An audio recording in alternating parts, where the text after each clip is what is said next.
I never thought I would tell this story one day. Because, to be honest, for a long time I thought I wouldn't be here to tell it. And even now, with everything that happened, I still catch myself waking up in the middle of the night, touching my own chest, just to make sure my heart is still beating, that all of this is real, that I actually survived. My life was ordinary, not extraordinary, but good. I had my routine, my work, my family. I woke up early, took the kids to school, worked all day, came home tired but happy. Weekends were for barbecues, for watching football, for those simple moments that we don't appreciate until we lose them. I was just another man living his life, never imagining that everything could change in a matter of weeks. It all started with small signs, so small that they were easy to ignore. A pain here, fatigue there. I would wake up tired even after sleeping 8 hours. I'd sweat cold at night for no apparent reason. I lost my appetite, but attributed it to work stress. My wife noticed before I did. She always noticed everything. She would look at me with that silent concern and say, "You're not well. You need to see a doctor." And I, stubborn as I've always been, would reply that it was just tiredness, that it would pass. But it didn't pass. The pain increased. The fatigue turned into exhaustion. I started losing weight without trying. My clothes became loose. My face turned pale, my eyes sunken. Until one day at work, I felt a pain so strong that I doubled over. My colleagues rushed me to the hospital.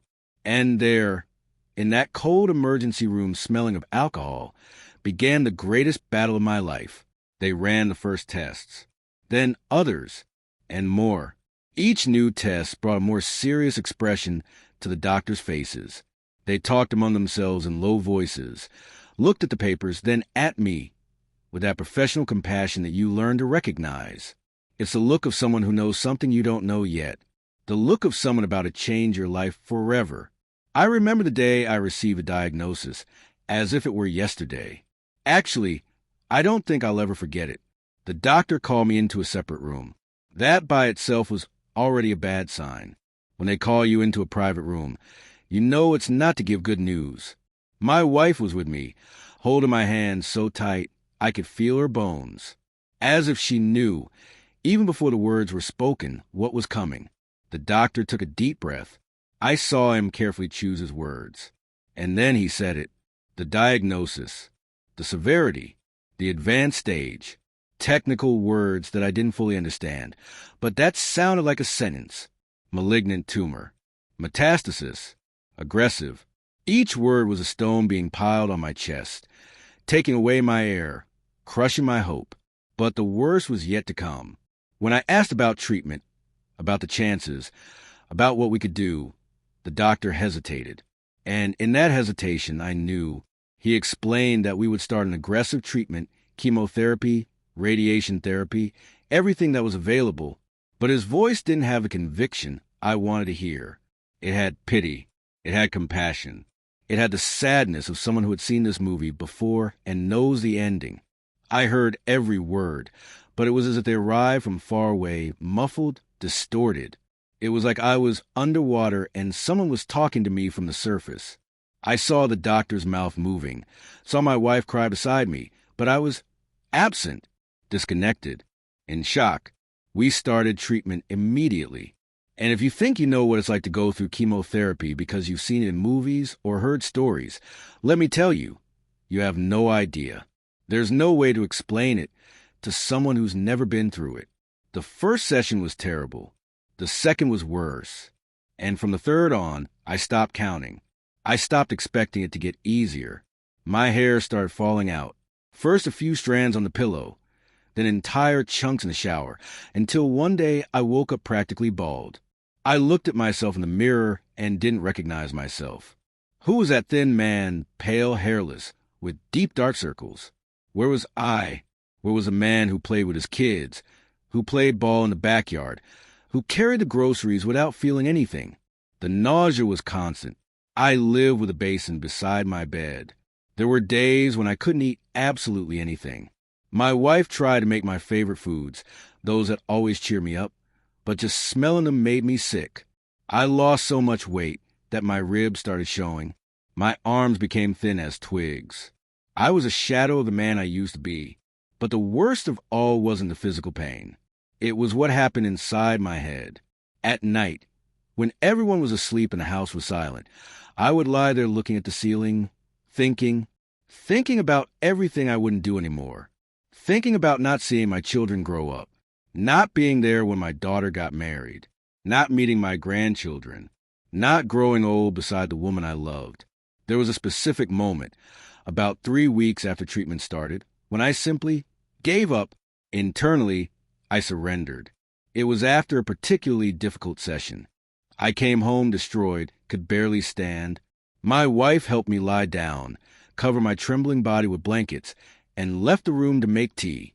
And there, alone in that silence, something inside me broke. I closed my eyes and thought, I can't take it anymore. I have no more strength. I can't continue. And the scariest thing is that I felt a strange peace thinking that, as if giving up was a relief, as if surrendering to the disease was easier than continuing to fight. I was tired of fighting, tired of suffering, tired of being a burden to my family. A few days later, I returned to the hospital for new tests to check if the treatment was working, if there was any improvement, any sign of progress. I waited for the results like a condemned man waiting for his sentence. And when the doctor finally called me, I knew from his face, before he even opened his mouth, the treatment wasn't working, not as we had hoped. The tumor had decreased minimally, but not enough. And in some places, it even seemed to have advanced. The doctor used technical words, tried to maintain hope, talked about trying other approaches. But I saw in his eyes the truth. He couldn't say time was running out. It was at that moment that he said the words I'll never forget. He asked me to consider putting my affairs in order, to spend more time with my family, to enjoy the moments I still had. He didn't say, "You're going to die," with those words, but he didn't need to. I understood. I was in a terminal state. I came home that day in complete silence. My wife was driving, trying to hold back tears. I looked out the window without seeing anything, just thinking about how to tell the kids, how to explain that Daddy wasn't going to get better, that Daddy was going to leave. How do you say goodbye to the people you love most in the world? When we got home, my kids ran to hug me as they always did. My daughter, 8 years old, gave me a drawing she had made at school. It was of our family, all smiling, holding hands under a bright yellow sun. My 6-year-old son excitedly told me about the goal he had scored at recess, and I fell apart. I hugged them both and cried. I cried like I hadn't cried since I was a child. And they, without fully understanding, hugged me back and said, "Don't cry, Daddy. You're going to get better." That night, I gathered the extended family. My parents, my siblings, in-laws, brothers and sisters-in-law. Everyone came, and I told them everything. The diagnosis, the prognosis, the cruel reality we were facing. I expected to see despair. I expected collapse. I expected everyone to panic like I had panicked. But that's not what happened. Of course, there were tears. My mother cried so much she had to sit down. My father, who was always strong and never showed emotion, discreetly wiped his eyes. But after the tears, after the initial shock, something incredible happened. They looked at each other, and then they looked at me, and I saw a determination in their eyes that I didn't expect. My older brother was the first to speak. He approached, put his hand on my shoulder, and said, "We're going to fight together. You're not alone in this. We'll find other doctors, other options, other treatments. It's not over." And one by one, each family member reaffirmed the same. They weren't going to give up. Even though I had given up, they weren't going to. My wife was the last to speak. She held my face with both hands, looked me in the eyes with an intensity that scared me, and said, "I'm not going to lose you. Do you hear me? I'm not going to lose you. We're going to fight with all the strength we have. And even when you have no more strength, I'll have it for both of us. You're not going to give up because I won't let you." And something changed that night. Something small but significant. For the first time since the diagnosis, I felt a spark. Small, fragile, but there. a spark of something I was sure was dead. Hope. In the following days, my family mobilized in a way I had never seen. My brother researched day and night about alternative treatments, new studies, clinical trials. My mother organized a prayer chain at our church and several others. My friend set up a rotation system to keep me company, so I would never be alone. My wife became an expert on my disease, reading medical articles, asking doctors questions they weren't used to hearing. And then the real fight began. I didn't give up on conventional treatment, but we sought other approaches too. They completely changed my diet. My wife prepared green juices every morning, meals rich in specific nutrients. They said I needed to strengthen my immune system, give my body all possible help to fight the disease. I started meditating. Me, who always thought these things were nonsense, learned to breathe, to focus my mind, to visualize my body healing. My sister-in-law, who was a yoga teacher, came every day to teach me gentle exercises I could do even with my debilitated condition. I learned that the mind and body are connected in ways that medicine still doesn't fully understand. But none of this would have made a difference without what really healed me. Love. The pure, unconditional, unwavering love of my family. They were there every day. Every day. On good days and especially on bad days. And there were many bad days. There was a day when the pain was so strong that I screamed. I screamed until my voice failed. And my wife was there, holding my hand. Cry with me, but holding on. There was the day when I refused to take the medication because I couldn't stand the side effects anymore. And my father sat on the edge of my bed and told me stories from when I was a child about how I was always stubborn, but always a fighter. And he convinced me to continue. There was a day when my kids saw me at my worst moment, vomiting, too weak to stand up alone, looking like a ghost. I was so ashamed, I wanted them to leave. Didn't want them to see me like that, but they stayed. My daughter held my hand and said, "Daddy, you're the strongest man I know." And my son carefully climbed into bed and lay beside me, as he used to do when he was even younger, and said, "I love you, Daddy. You're going to get better." And it was in those moments, in those small and infinite moments of pure love, that something started to change. Not overnight, not dramatically, but little by little. So slowly that at first I didn't even notice. First it was a morning when I woke up with a little less pain. Just a little, but I noticed. Then it was a day when I managed to eat a whole plate of food without getting sick. Small victories that I celebrated as if they were great achievements. Because they were. Each small step was a victory over death. I continued with chemotherapy sessions, but now with a different attitude. I no longer went like a lamb to slaughter. I went like a warrior. Before each session, my family gathered around me. We prayed together. They filled me with positive words, with energy, with love. And I entered that treatment room no longer alone, but carrying everyone's love with me. The doctor started noticing changes. Subtle at first. My blood tests showed small improvements. My body was responding better to treatment. When they asked what had changed, I said, "My family." They smiled politely, thinking it was just an emotional response. But I knew it was more than that. It was real. Weeks passed. They turned into months. And little by little, millimeter by millimeter, day after day, I was improving. Not just in the tests, but in real life. I started having more energy. I managed to get out of bed alone. Then I could walk to the kitchen without help. Then to the backyard. Small steps that were great marathons for me. My hair started growing back. I gained a little weight. Color returned to my face. When I looked in the mirror now, I still saw a changed man, marked by what I'd been through, but I saw a living man. I saw someone who was fighting. And most importantly, I saw someone who was winning. The day came for the most important tests. Those that would tell if the treatment was really working, or if it was just a temporary improvement before the end. I was nervous in a way I couldn't describe. My entire family went with me to the hospital. They filled the waiting room. Some doctors complained about the noise, but I didn't care.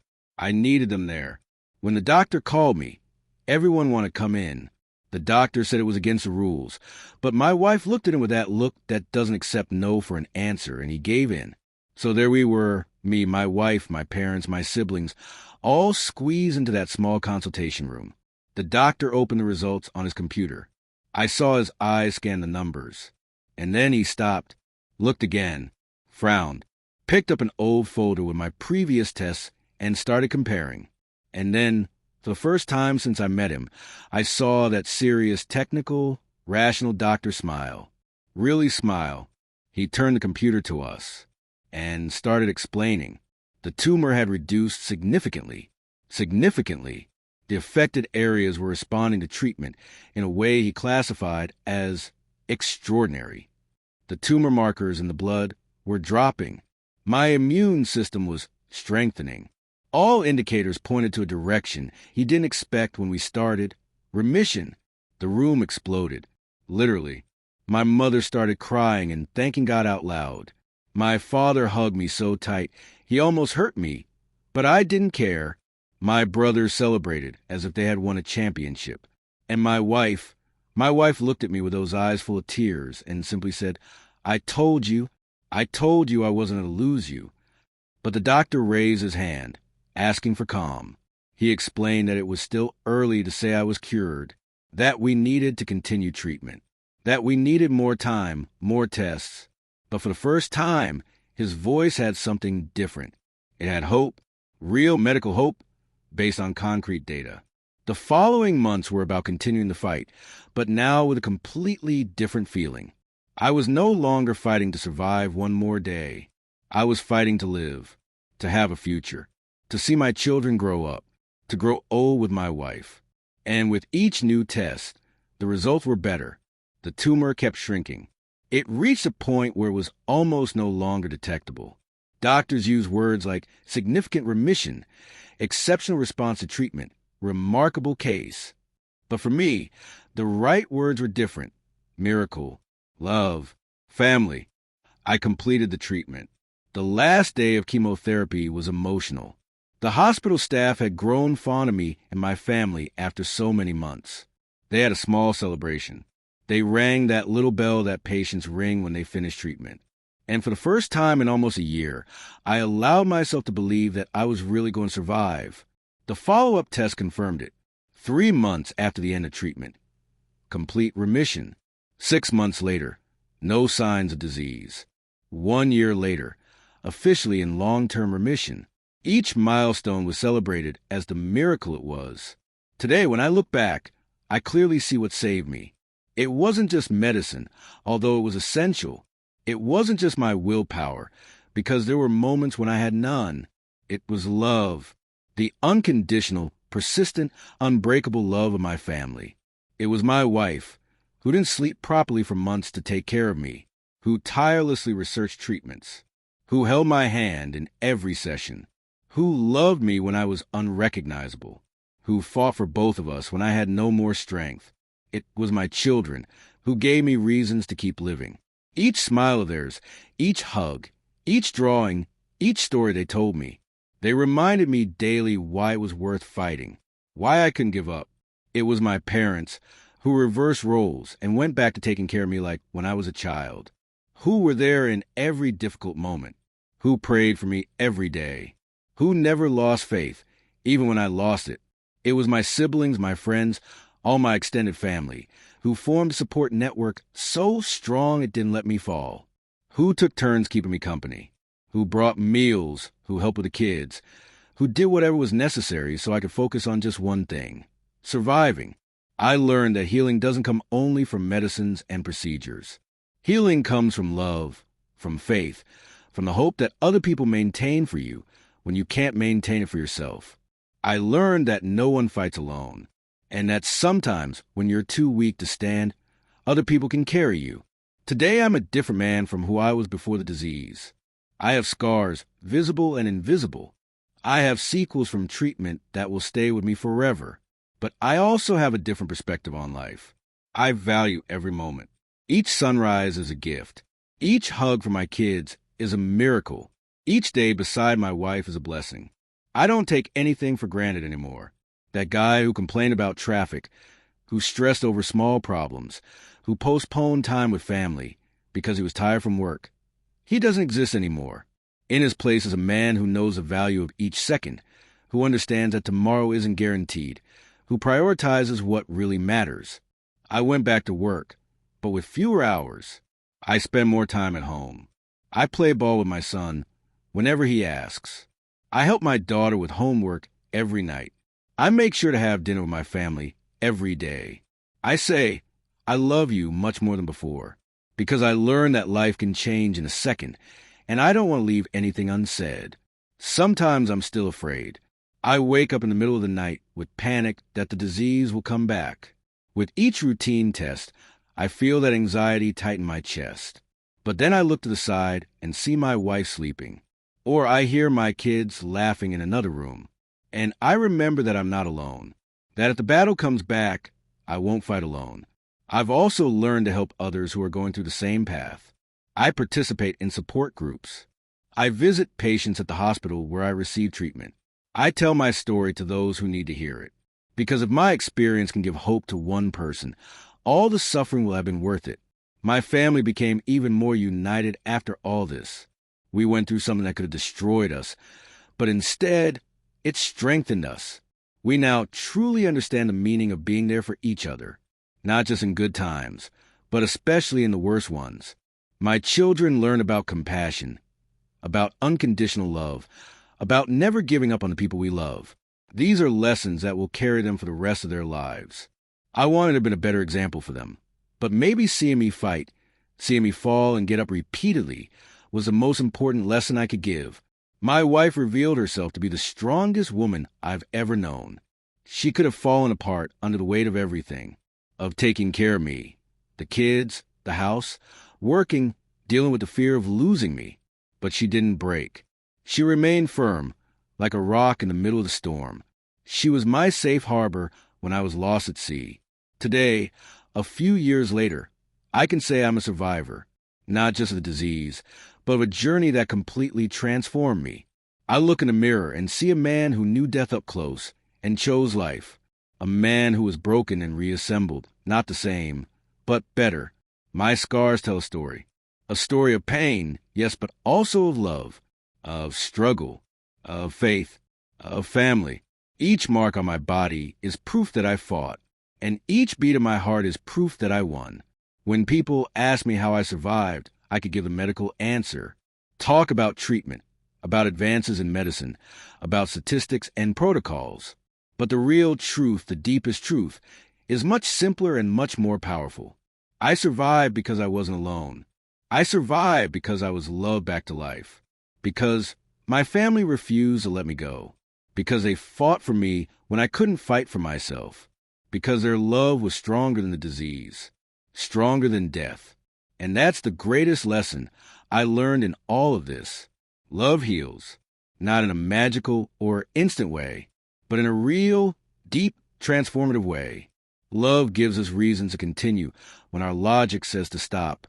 Love carries us when our legs fail. Love keeps us alive when our body wants to give up. Today, I'm grateful. Grateful for each day I wake up. Grateful to have by my side the most incredible people in the world. Grateful for the second chance I received, because not everyone gets this chance. Many who fought beside me in that hospital are no longer here, and I carry their memories with me, honoring their struggles by living my life in the best way possible.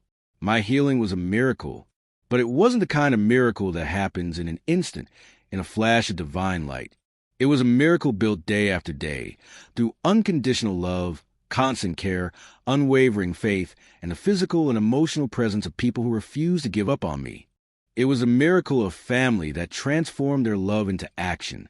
That didn't just say, we're here for you, but really was there, in good and bad times, in victories and especially in defeats, without judgments, without giving up, without limits. And that's why I'm here today, telling this story, not just as a survivor of a terminal disease, but as a living witness to the transformative power of family love, as proof that sometimes, when medicine does its part and love does its part, miracles really do happen. I came back from the edge of the abyss. I was brought back, not by my own strength, but carried in the arms of my family's love. And now I live each day as a gift, knowing that every moment is precious, that every person by my side is a treasure, and that love, true unconditional love, is the most powerful force that exists. This is my story, the story of how I almost died, and how love brought me back to life.